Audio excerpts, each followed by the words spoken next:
Hello again, once more, welcome back to the cellar. Following on from the previous video, in this one we're going to be getting the yard entrance point work up and running. And just a quick word of thanks to all the new viewers who seem to have been joining in recently and new subscribers. All helps, and likes and whatever and shares and all the usual good YouTube stuff helps. Both motivating me, helps me feed Leppy slightly, because obviously he thrives on biscuits. But there we go. So on with the nonsense. This is Leopard Street. Okay, Friday, ready for the next section. There's a video going up today, fairly shortly actually. However, this I'm recording on Friday and will be going up later in the week. This is where we left the situation here.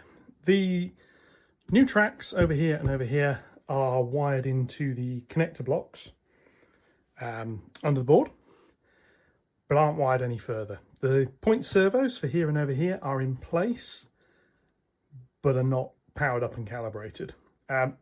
This point servo actually is powered up and calibrated. I did this a while ago because I had the servo, the holes in the right place, unlike this one which needed re-drilling, and I planned to leave this one at the back so I could do a video on how I set it up, which I've now done, and hopefully you've now watched. Yes. Quite amazed actually the number of people who are now watching these. Seriously, my thanks.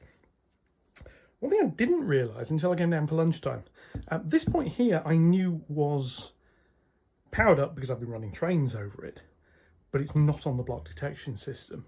What I didn't realise was this section is also powered up. So if I just bring my meter over here in terms of continuity, so this is a very useful tool to have. But if I just go from this rail to this rail, we are connected. If I go from that rail to that rail, we are connected. Over here, we are connected. So I can actually drive trains right now on this bit if I wanted to. Obviously, I can't go much beyond there, and I can't go onto this bit or over here. But I didn't realise that was powered up. So anyway, I've got to wire the rest of them up. But before I do that, I'm going to move both of these two onto the block detection board. So let's just have a little look at that and what we're going to do about it. Okay, welcome to the board G control panel. So point feeds coming from up here, point 1, point 2, point 3, point 4. Point 3 is feed number 9. So what we do is we follow these two wires. There's one here that goes all the way over here to the relay, which is necessary, and we want that feed to stay where it is. We also have the other wire that comes out, and it's actually this one, and it comes up here just into the brown feed. So I need to take that out. I'm now going to do with the magic screwdriver.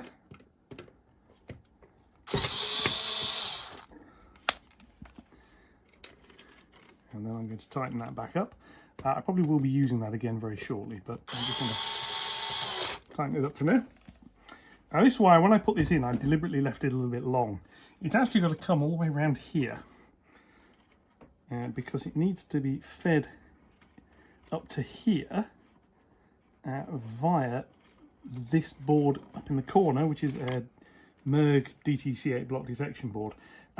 Its output ports are currently empty. It's got power, but the outputs are empty. The reason for that is basically because I've not got it connected. It'll eventually be going down here to this little circuit board down here. The software's not set up to make that run yet. So this needs to go into here, which means I need to go and get some screwdrivers I haven't got to hand. Let me just get those.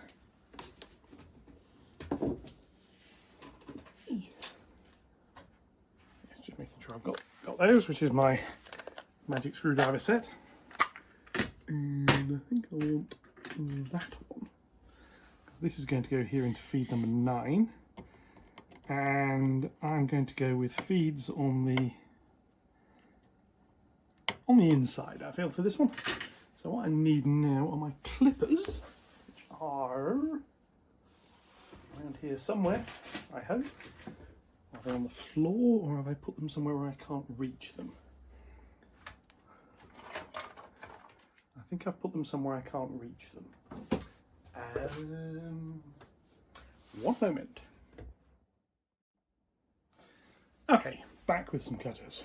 So I have to route that into there. Now before I do that, as you'll notice, these little white connectors on the ends, there they are these bootlace ferrules. White ones, which are the small ones. So I use one of those. I'm going to put somewhere where it's not going to roll out the way. And again, it's not strictly speaking necessary, but it does help. This stops the wires sort of getting scrunched up. You also stop, where you're putting them into these little connector blocks, it also stops stray whiskers of wire sticking out the side and shorting to the connector next to it. And once I can get the end off this, of course. There we are.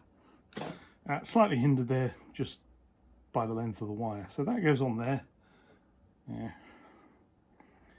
This little ferrule goes on there, like that. And it's got its very own crimping tool, which is very simple. This is an eBay job. Goes on there. There we are, done. And that's now, it's on there fairly firmly. So this can come around here, goes into that socket, which I can then tighten up. Now it's not powered yet, which is the important bit to note here. To power it, I need to put power into the other terminal next to it. And that obviously has to come from over here somewhere. That will feed into 9 and 10. So what I'm going to do is cut myself a length of brown wire. I can do that with. And I'm going to get myself 2 of these little ferrules, which I'll put up the top here. It's slightly out of sight, unfortunately, but there we go. I'm going to strip the end of this and just a little bit easier when it's not attached to something. That's one end. That is going to get cut like that. It's going to get, one end of it is going to have one of these attached. Goes on there quite nicely. Now what I'm going to try and do is put 2 wires into one of them on the other end, which I don't actually know if it's going to fit. I've not done it before. The others all have dual feeds, but they come back up to this panel up here. There's this. I'm just going to see if I can do it with 1. If I can, brilliant. If I can't, doesn't matter. I'll just use 2. So I'll take the other end of this wire, strip this as well. And as you can see, the wiring for Leopard Street is messy, but it does work mostly. This goes into here. Will they fit in? No. I do have some slightly larger ones, however, which I'm hoping might fit into these grey ones, which are the next size up. Fit into there. No. Okay, that's just, yeah. Fair enough, this is not going to work. That's fine. Just means that short length's basically useless. I'll bin that. I'll put the white wire on the end of this. It just means I'm going to have to thread 2 wires into the connector at the other end. But that's fine. So that, again, into the crimping tool, and it just very simply puts a little square cut around that. So that is going to go in there. It's going to run up here, and is going to go into one of those. So it needs to be cut about that sort of length, make it a little bit longer. Yeah, rather unfortunate, means that piece isn't long enough to use it again. I'll go back to my reel and get myself another length of the same wire. This is the 1602 wire again, which is used pretty much throughout. it just works basically. I mean, you can use thicker wire for this. I've seen people who, as I said in a previous video, insist on using thicker wires, which is fine. It'll work. It's just a bit more expensive. The wires are a bit bulkier, a bit heavier, and get in the way a little bit more. But if you've got slightly more space, it's not really a problem. So that feeds into there like that, onto that. And what I now need to do is crimp one of the other connectors, one of these little red connectors, onto the end of this. As you saw in our last video, going live Friday, you can get 2 wires into the end of one of these quite easily. So that's what I'm about to do. And this will be the feed, the power feed for wires sections 9 and 10. So, twiddle that. Same on this one. I do tend to do them in pairs, just purely because these feed wires come through in pairs. They won't be for all of the bits on this board because I have got some others to do here. So we twist those together. They go into the back end of that, where hopefully they will stay on. I get the big crimp from up here. Put it on the right way round, which is, get this correct, that way. It does matter because the heads are slightly different, and then that gets squeezed together just a little bit more.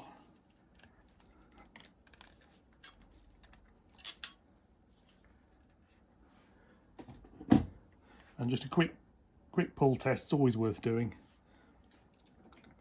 This can now come back up here. I will screw it back into where the other one was.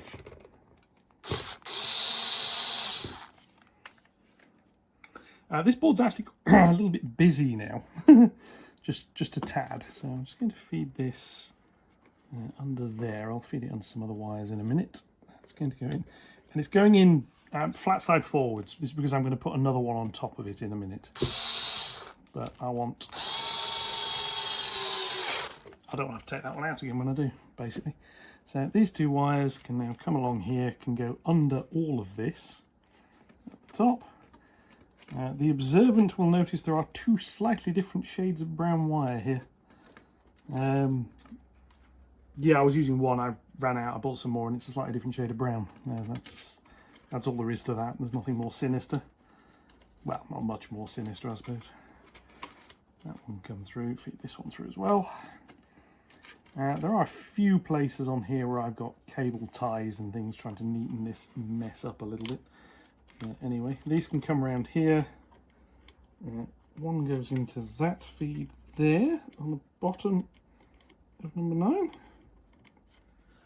And the other one goes into the top part of feed number 10. And if I put both of those in, I can screw them in at the same time.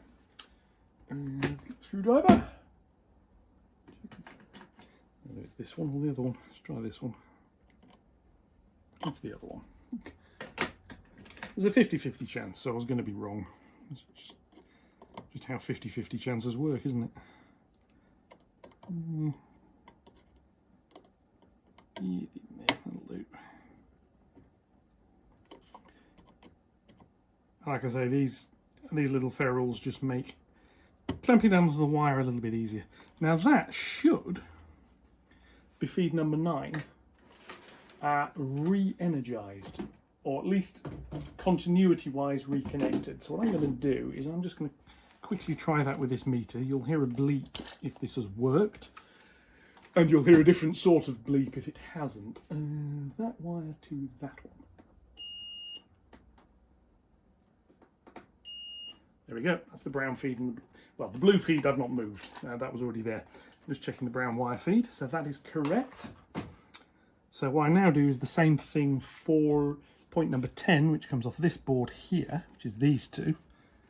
So there is one that goes into this bundle up here for its feed, and there's one that goes over there. So what I've actually got to do is undo this there, like that. I'll find some replacements for that shortly. So this one here is the feed. And again, I did this as a single feed because I knew I was going to be taking this out. If memory serves, I'll leave that one. Well, actually, I'll tighten that back up because it's going to go into something else. Because I've already done the feed that it's going to use. And because I've already done the feed it's going to use, I can actually use this wire directly. Yeah. And again, bring this round here, clip this off, fit one of the other ferrules on, hook it in, and we should work. And then what we've done is we're in exactly the same position I was in before, except it goes through this board. Which means in a minute, when I power on to test things, we should get block detection for these two new sections.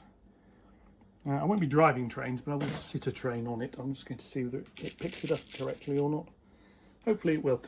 Once I've done that, I'm going to wire up the rest of this in pretty much the same way. I have feeds 11, 12 and 13 to do.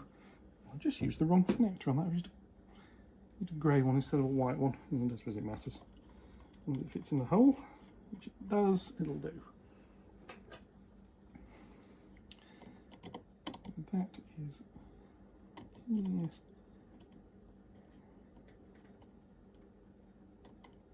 Onto the screw in the connector. Which is not doing. Oh, there we go.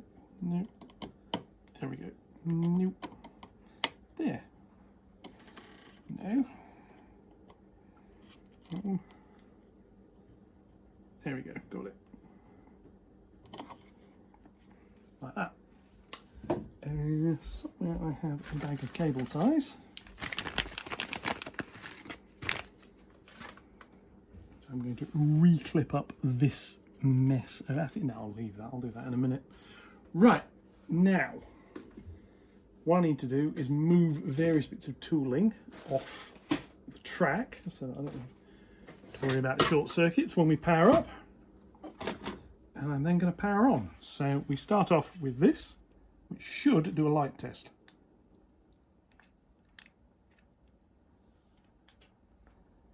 There we are, light test. All lights go out. Track power isn't on. I've not powered the servos up yet, so power the servos on. Not that any of them are moving currently, but there we go. Right, I now need to turn the track power on. And if you keep watching that, you may notice a few changes. We shall see. Track power on. Right. And we have some lights have come on the board below. This is because there are trains on the layout. So if I bring my little locomotive across here and sit him on this track, feed 9 has lit up, which is good. Sitting on that track, feed 10 has lit up, which is good. So that means, I've got some others lit up down there. This is working. It's not feeding back into anything yet, but it is working. So what I now need to do is bring the rest of the feeds around. I'm not going to show that because it's tedious. It's basically the same as what I did the other day and what I've just done here. But I'll be back in a few minutes once that is done. Okay, wired up. It might not particularly look like it, but I have actually tried to tidy the wiring a little bit. There's a few wiring clips on there. Right. Power on. Things are doing what I expect them to do. The points are now hooked up and calibrated as well, so if we go upwards a little bit,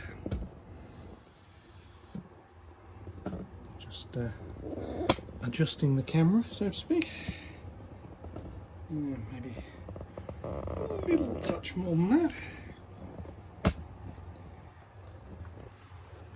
and then and all this. Do that.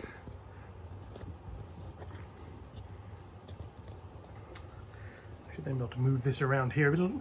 Actually, anyway, I have a little locomotive here. I'm going to find a position I can put the camera in where you'll actually be able to see what on earth's going on.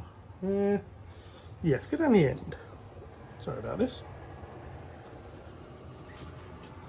So if we come all the way down here, I should be able to lift this up a bit. Let you look a little bit longer down the layout, and then we'll lower things again. Camera stand. Anyway,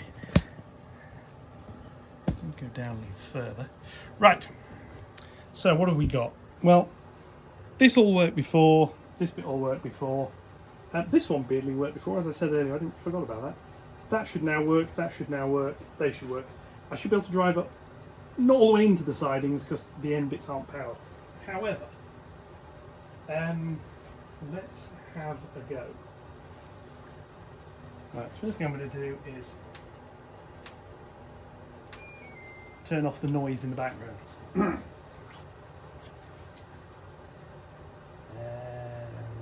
I need that.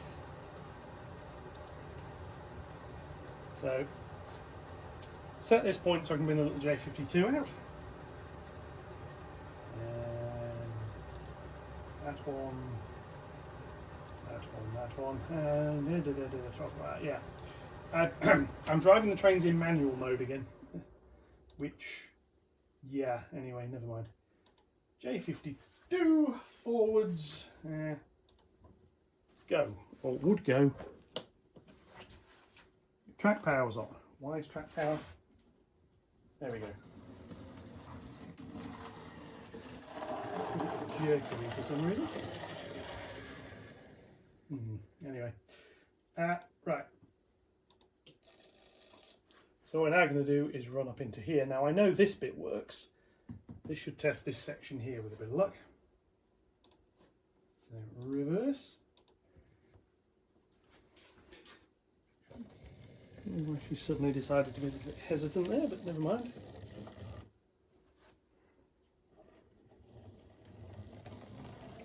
Cleaning.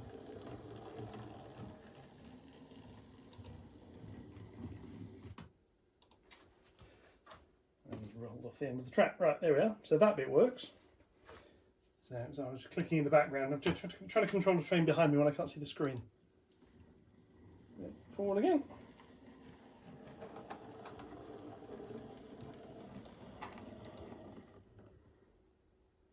And reset that point. Backwards. Off we go.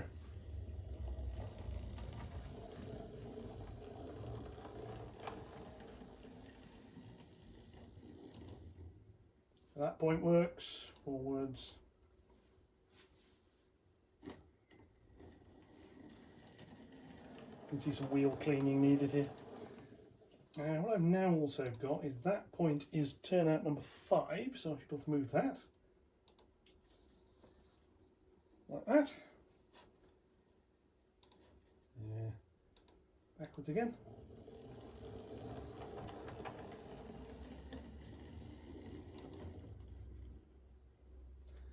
Go into there, forwards.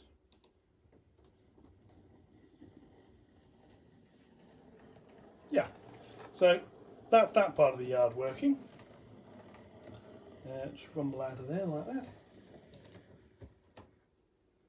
And then before I forget, find the appropriate switch. Is set the trains back from the main line, because otherwise it doesn't really work very well. Right. Little manual there. Now we're going to try into here. I believe to do that I need to set both points, because that sets the frog. This should run into the first siding now. So let's try that. Yeah. Reverse and off we go.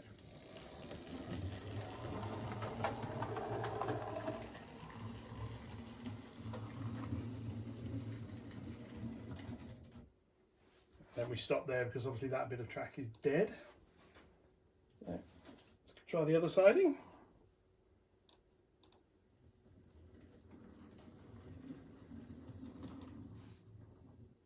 And that one is a different turnout number, is turnout 6. And again, backwards.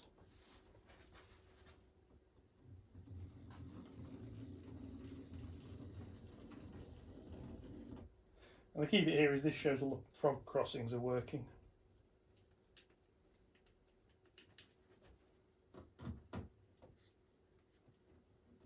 needs a little bit of oiling, I feel there.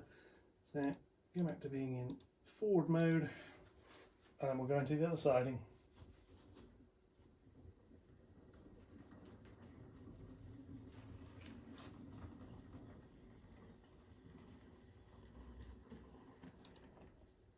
And that one is a bit more easily controlled because that one is actually set up properly. And do that in reverse, and off we go and see if this one works. And it does. So that means, just as a little demonstration, I'm going to go with a different locomotive. Let's go with the Scotsman, who seems to behave a little bit better. Now, the Scotsman is down there. She's now going to go round, come over this line and run up into that siding. Although, obviously not very far into that siding, but there we go.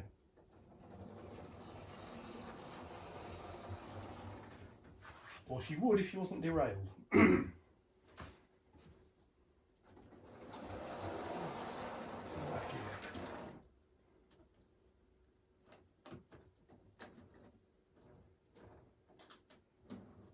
Like that. Try again.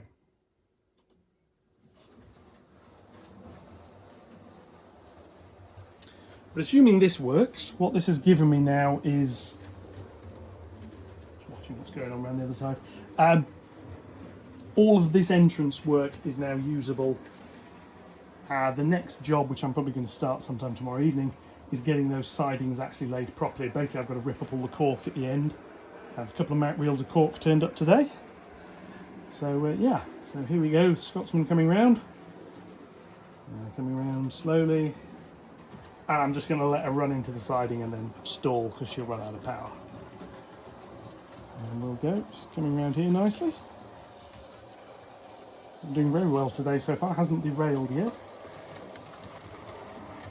But this is the sort of route eventually trains will take. They'll come down this way and they'll just rumble off up there into sidings, and that worked perfectly, so I'm quite happy with that. I'm going to leave it at that for today. I'll be back probably in the next video. So there we go. And what I'm going to do in the next one, I'm also going to have a little look at the code I used to set this up and control it, as well as some other bits and pieces. So there we go. Thank you very much for watching. Hopefully I'll have a few more trains actually running properly next time. Thank you very much, and goodbye.